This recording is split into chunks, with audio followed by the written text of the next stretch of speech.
Today, see new alerts from Tanium Guardian.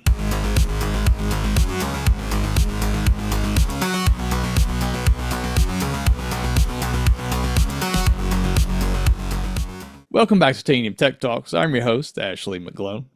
When cyber headlines hit, customers rely on Tanium to show them what's at risk in their environment, and we call this Tanium Guardian. You can open these dashboards to discover your exposure and context very quickly. And today we're announcing two more of these dashboards to help you secure your environment. The Windows SMB Client Elevation of Privilege and the Remote Monitoring and Management. For short, we'll just call those SMB and RMM. And those are, the SMB is a probably familiar term if you've been around the Windows world more than 5 seconds. RMM, maybe you've heard of that one. We're going to talk about some resources to point you to for that as well. But back to the show today to give us the story is Tyler. Welcome back, Tyler. Please tell us a little bit about yourself. Hi, thanks for having me. My name is Tyler Schultz, and I am on the Security and Product Design Research team, and one of the members who contributes to the Tanium Guardian releases. A little bit of background about me. I have been at Tanium for just over 4 years. Prior to joining the Spider team, as we call it, I was on the Endpoint Security team, and before that, a threat response SME and Tanium account manager.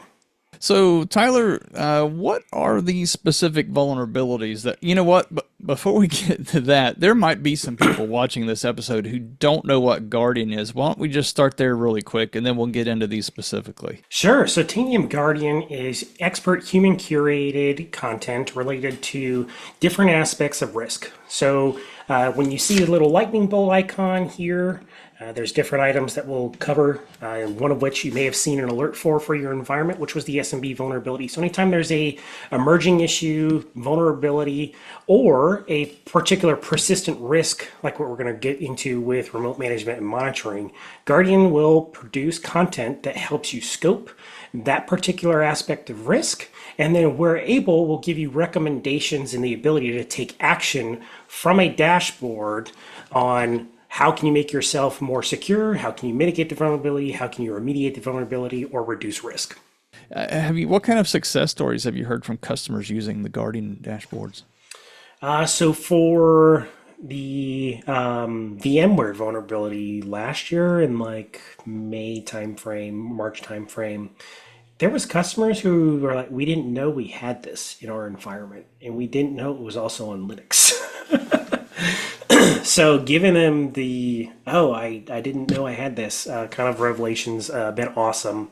The other thing that we've heard is the easy button, or as easy button, like close to it as possible, has helped with customers, especially when, sometimes the like CIO or CISO is maybe like a day or half a day behind the news because they're in meetings or whatever, and then they start tapping the team on the shoulder like, hey, are we good? And then we already had a dashboard out for them that showed them, here's the state of the state and here's what we could do about it. So it's been very good hearing like, oh yeah, this is gonna really help. And then like the RMM one, there's customers we've showed it to, they're like, can you release this like 2 months ago or 6 months ago? Or Wow. Yeah. And that just goes to show the value of this, because everybody, that's the thing that I've thought of frequently is that, when one of these headlines hits,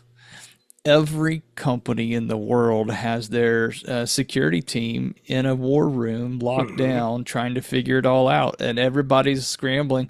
And this happens simultaneously across the world in all these different companies. So this is a great way to just surface all that and leverage it, especially for smaller teams that are maybe more strapped for resources, and it does a lot of the homework for them, shows them the context. It's just a win-win. And so you mentioned there's two we're talking about today, one vulnerability and one that's kind of a persistent risk. Could you define what those are for us?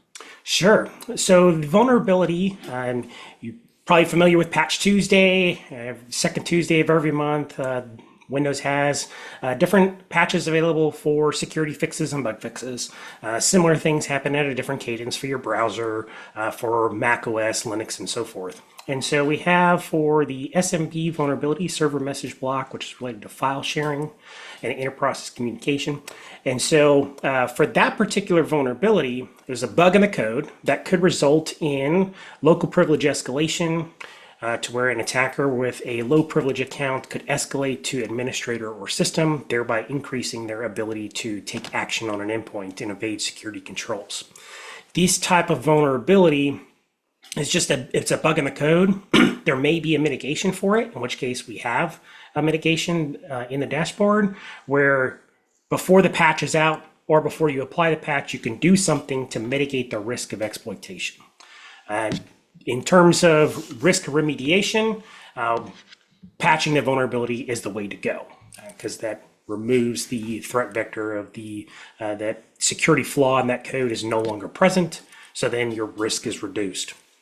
In terms of a persistent risk, so I categorize that as something that you can't necessarily patch for. It's only things that you can take action to minimize risk. So how do I make it so that that particular thing is less of a threat to me and my organization? And so that's what we're going to talk about with the remote management and monitoring tools. If you're not familiar with RMMs, those are legitimate applications. They are used for legitimate purposes to manage a remote system. Think remote desktop, VNC. There's a whole different slew of those applications. They're all legitimate purpose, but they have been abused because of that legitimacy by threat actors. So your standard AV, EDR will say, oh, hey, that's a legitimate application. That's standard Rust desk. That's standard AnyDesk. That's not a virus, so I'm going to let it through. And so those can be abused by attackers for initial access as well as lateral movement within an organization. Since that's a persistent threat, both the threat actor, their willingness and desire to compromise and ransomware, extortion, that sort of thing. The other aspect of it too is, well, there's legitimate applications that bypass AV because they are a legitimate application. And so abuse is the item that we're trying to address with this persistent risk. Wow. That's exactly the kind of thing that Tanium's good at, right? Helping you see these things in your environment in context. So what did we build? Why don't you go ahead and take us in? We've got two different dashboards to look at. And one of the things that I'll just say right up front that I love about these dashboards is it sounds like, if I'm creating reports and querying information from my environment, the static text blocks that just explain things to you, it's like, wait a minute, that's not really data from my environment, but that's what you talked about, that hand curated kind of advice for somebody, especially your junior analysts who need some of that coaching and some links to resources. It's all right there for you. Why don't you show us the SMB one first? So the SMB vulnerability CVE 2025-33073 came out in June of 2025. And so this is related to the Kerberos relaying or reflection, where it's an exploitation of the server message block protocol and how particular messages could be relayed if they were not signed. And then the attacker could use and manipulate that to escalate privileges. And so what we do is we provide you a little bit of background on SMB, provide you background on the behavior itself in terms of SMB signing, and as well as actually link you to the technical analysis and write-ups from the authors of the folks who came up with found the vulnerability. I noticed this remediation effort. That looks new to me. Maybe it was there all along. Is that something we've added? Yes, so we've added that. We have a couple of them, I believe in a handful of previous releases where we talk about what's the level of effort associated with remediating this.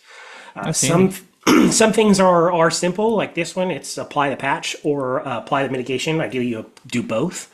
And then in other cases, it may be complex. It may be a case of you need to modify a configuration, perform a restart, as well as apply a patch. And so if there's more steps involved, we'll provide you a little bit of context there on how easy it is to address the item at hand. So what kind of data do we pull back for this one? Is it just simply a patch status or the registry keys? What are we looking for? OS levels? Yes. So for this one, we're looking at three different things. We're looking at the SMB configuration to see if SMB signing is turned on or off. We're also looking at the patch level as well as the operating system information. And where that's relevant is on Windows 11 24H2 and Server 2025 domain controllers. By default on new installations, SMB signing is turned on. And so you're already mitigated from the vulnerability. Still should apply the patch. But you have less things to worry about immediately, less action that you need to take on those endpoints. And so we're highlighting both the unpatched endpoint count up top, giving you a little bit of a background on if you don't know your estate, what different versions of Windows, and then what is their role, server or workstation, because the vulnerability applies to both. That second item that we're looking at here, as I mentioned, is we're actually looking at the SMB signing configuration. And so, as I mentioned, 24H2, Windows 11, and Server 2025 domain controllers have a secure by default configuration. Now, if you've upgraded from previous editions, the thing that we have noticed in testing is that whatever the setting was before upgrade is what's carried over. So if it was turned off, we have seen that it will still remain turned off, and we're actually pointing that out to you here where we see them in a non-default configuration. And so that's just something to keep in mind, give you awareness on where are we at from a signing or not signing perspective here. And That's then, good to know. So you're not just looking at the OS version, you're actually looking at the setting itself, even though it's correct. supposed to be on by default. If you upgraded, maybe not. Exactly. Yep. And so we didn't want to say one way or another. We wanted to just give you ground truth of here is the state of your environment when it comes to SMB signing. And then, of course, towards the bottom of the dashboard, you can actually just one click turn on SMB signing. You will need to do some targeting to scope that. So if you implement change control, this is something you're going to want to test before widely deploying. SMB signing, it is a recommended default. So the Center for Internet Security, their level 1 benchmarks, which are the kind of community-driven, well-tested recommendations to secure your environment that should have minimal to no adverse impacts on system functionality. They recommend signing be turned on in the environment. So some organizations, you may have already gone through and applied this with your sys benchmarks, and that's why you saw perhaps more green than you saw on the dashboard here. Others that don't have it turned on, we make that super easy for you to do. So a couple things to call out there. This would show up maybe in a comply vulnerability, or if it's a CIS benchmark, it would probably show up in the configuration scan from the comply module. And then if we're setting a policy, that's going to require them to have the enforce module, right? You can apply it through enforce. In this case, we're actually applying it through PowerShell commands. Oh, okay. And so it's just a standard Tanium package to go ahead and apply it. Now, one item of note there, if you are using enforce or group policy, those may take precedence over what is applied through PowerShell. And so if you have it explicitly disabled elsewhere, you'll want to address changing that to the more secure enablement.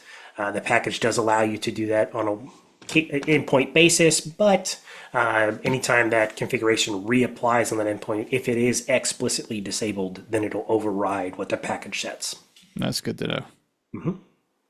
And then at the very bottom, if you are licensed for Tanium Patch and use Tanium Patch, you can actually quickly pivot.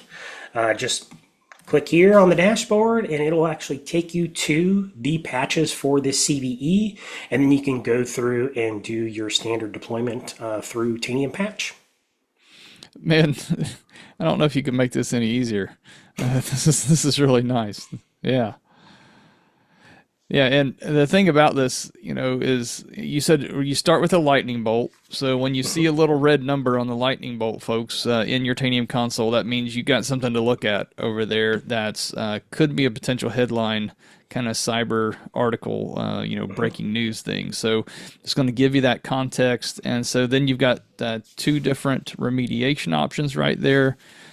This is really nice, Tyler. And I know that you and your team probably put a lot of work into this with all the testing you mentioned, collecting the resources, and that just saves our customers so much time.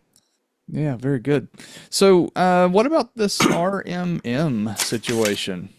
So remote management and monitoring tools, as I mentioned, they're legitimate applications for doing exactly that. Remotely administrating an endpoint could be potentially used by your help desk to help end users. It could be used by your system administrators to access a system that's forward deployed at a remote location, so you don't have to physically transit there to administer it. And so what the RMM content is going to do is give you visibility and a little bit of control in terms of if there's RMMs in my environment.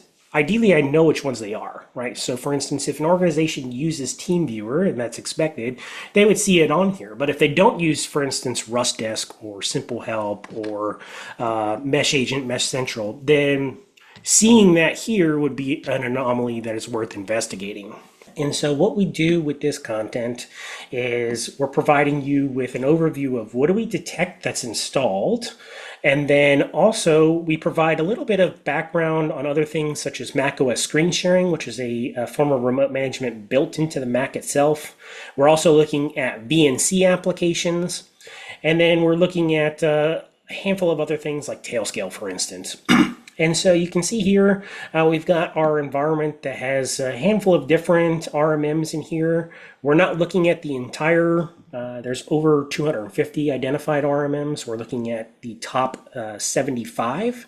And what we did to build that list is we comb through about 2 or 3 years worth of Intel reporting on what RMMs have been used and abused by threat actors, and we're in the news. And so we use that combined with the RMM list that's publicly available. We link to it. It's the Living Off the Land Remote Management and Monitoring Project, or LOLRIM for short. We cross-referenced our own findings with their list to build the list that we're looking for. And What kind of rims are you running on in your environment? Yeah, I got it. Yeah. And then in addition to just seeing what's installed, we are providing a little bit more context on Windows endpoints for historical execution. So on Windows, we can tell you what RMM has actually run if there is a entry within the Windows Background Activity Monitor. So all customers will be able to use this. It's a forensic artifact that's baked into the Windows operating system. Typically for Windows BAM entries, you're going to have up to 7 days worth of data if the application executed. And so we're going through analyzing that data that's in the registry, performing a match to see if any of the RMMs had run and surfacing that here. So, like that Best Buy invoice, I got an email last week, and they said I needed to call about my balance, and then I gave them control of my computer, like those kinds of things. Those kinds of things, right? Yeah, the things that we see on YouTube with the hacker revenge kind of episodes, right? So those remote management tools, be they legit or used for malicious purposes. Yeah.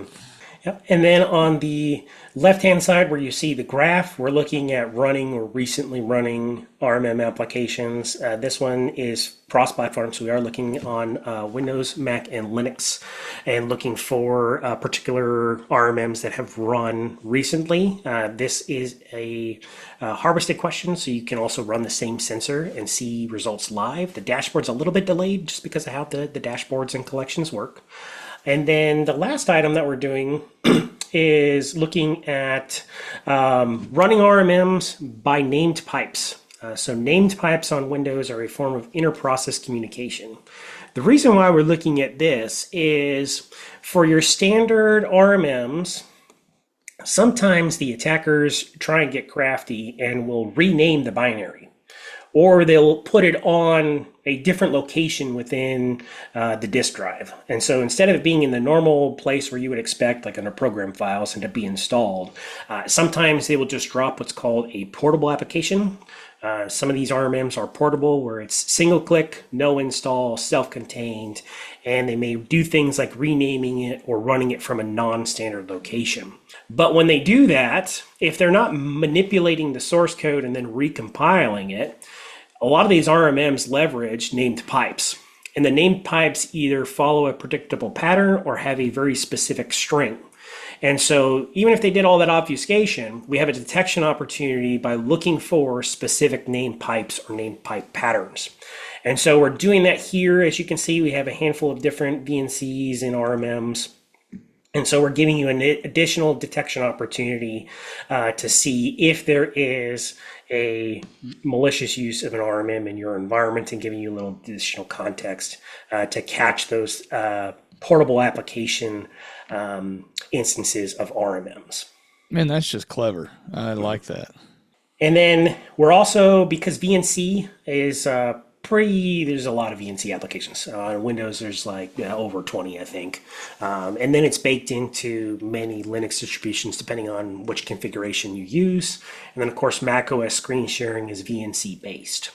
And so we provide you with just a quick glance at VNC on the Windows, Mac, and Linux perspective, just so you can see what is your estate looking like. And then for Mac, we actually tell you, is the screen sharing enabled or was it explicitly disabled? And then finally, it would be great if you found some RMMs in your environment that aren't supposed to be there. Hey, can we remove those? And so we actually give you that ability for select RMMs. You can uninstall them. Windows, Mac, and Linux, we have a curated list. We also handle, for some RMMs that we know that are portable applications, so for instance, RustDesk, it's an open source RMM. It can be run in a portable application manner.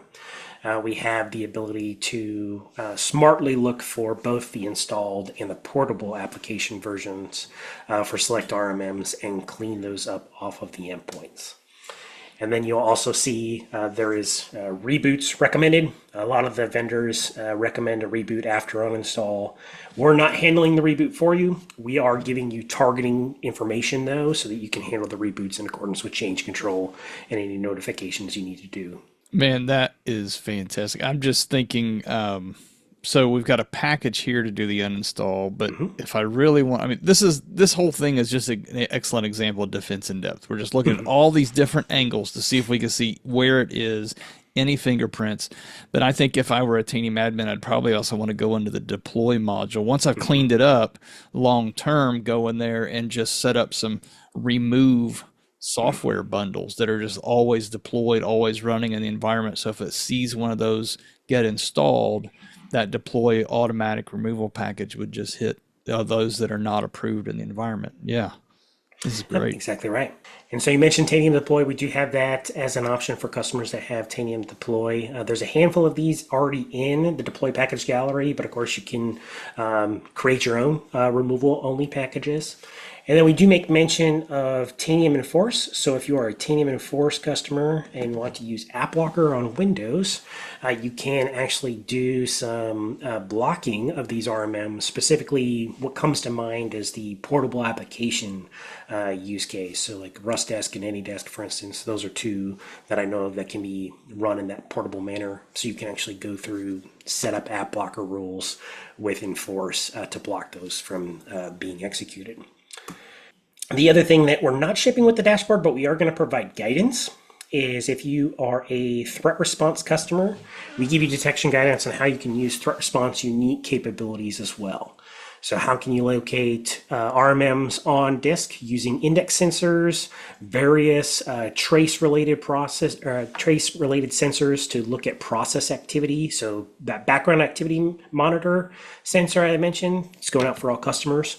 That gives you up to 7 days of look back. With Recorder and Tanium Threat Response, you can have configurable look back. The default is 30 days.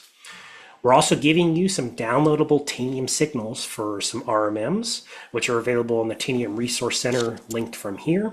And what's nice about that is you can actually link an endpoint reaction to a signal. So for instance, if you see AnyDesk or RustDesk running in your environment and that's not allowed, you could actually terminate the process and then optionally quarantine the endpoint all in the same go, all autonomously, by way of endpoint reactions with a Tanium signal. Man, I was waiting for you to say it. Endpoint reactions. That is some sweet capability. And if you haven't seen that episode that Thomas Aiken did for us a while back, I'll link it in the show notes where we talk about the amazing capabilities just right now in the moment. Kill that process if it finds it anywhere. I love it. Tell me about how do I get this? Is there anything I have to do? Is there a difference between cloud and on-prem? When do I get these two dashboards? Sure. So if you are a cloud customer, these will automatically be installed in your instance. You may have already seen some of the alerts for these depending on when you're watching this recording. And so these would be available through the lightning bolt icon if you have an alert. If not, you can always go into reporting and then go into your dashboards. If you look for emerging issues, your label, then you can actually see the Tanium managed dashboards. Just sort for it, or you can search for it. So we'll look for RMM, and then it would take you right there. For on-prem customers, you'll want to go to the solutions page and import the latest release of the emerging issues solution set. It'll be down at the bottom as that becomes available for on-prem customers. And if you're in the cloud and you didn't see this pop up, maybe that's a good thing. Maybe you're not exposed, right? Maybe everything's just in a good shape. Yeah. Mm-hmm. Yep, that's exactly right. And so for the SMB vulnerability, we pop the alert based off of where you unpatched at the time. And then for RMMs, we will display the alert based on if the installed RMM count, if we detect any installed RMMs. Yeah, I saw a customer asking about that lately. They said, hey, you guys said we're going to get alerted on this. Well, turns out they had to go manually find the dashboard because we weren't putting it in their face to say this needs attention. It was already good. So it's nice to have that. Well, as we wrap up, Tyler, anything else? Thank you for the opportunity to help everyone with the security story. It's a passion of mine and my fellow teammates, helping folks use Tanium to do awesome things to make their organizations more secure and just get back to doing what they need to do on a daily basis. And if there's any particular persistent risk ideas, we would love to hear those. Historical ones that we've talked about have been related to SSH and lateral movement risk, the Visual Studio Code extensions, and then now the remote management and monitoring tools. So if there's anything else that's sort of a persistent risk type concern, by all means, reach out. We'd be interested to hear what's top of mind for y'all. Thank you, Tyler. And I want you to, for our sake, for all everybody who's watching, please take back a big thank you to your team. I know you guys put a lot of work into this. It's a lot to put that all together and to test it. So thank you for building these resources for us. And for everybody that's watching, we have community articles, as usual, over at the Tanium Resource Center for each one of these that will walk you through kind of what to expect. But really, the text right there in the dashboard is going to have most of it for you. And I'm also going to drop in a link for, this is a mouthful, I don't know if you've heard of CISA and the JCDC, right? Joint Cyber Defense Collaborative over at CISA. They have a remote monitoring and management cyber defense plan. And that's probably linked somewhere in these dashboards already, but I'm going to put that link in the show notes below for you, as well as also check out that episode that we did on the endpoint reaction. So that's all those goodies going to be linked below for you. And so that wraps up today's episode of Tanium Tech Talks. Till next time, go Tanium.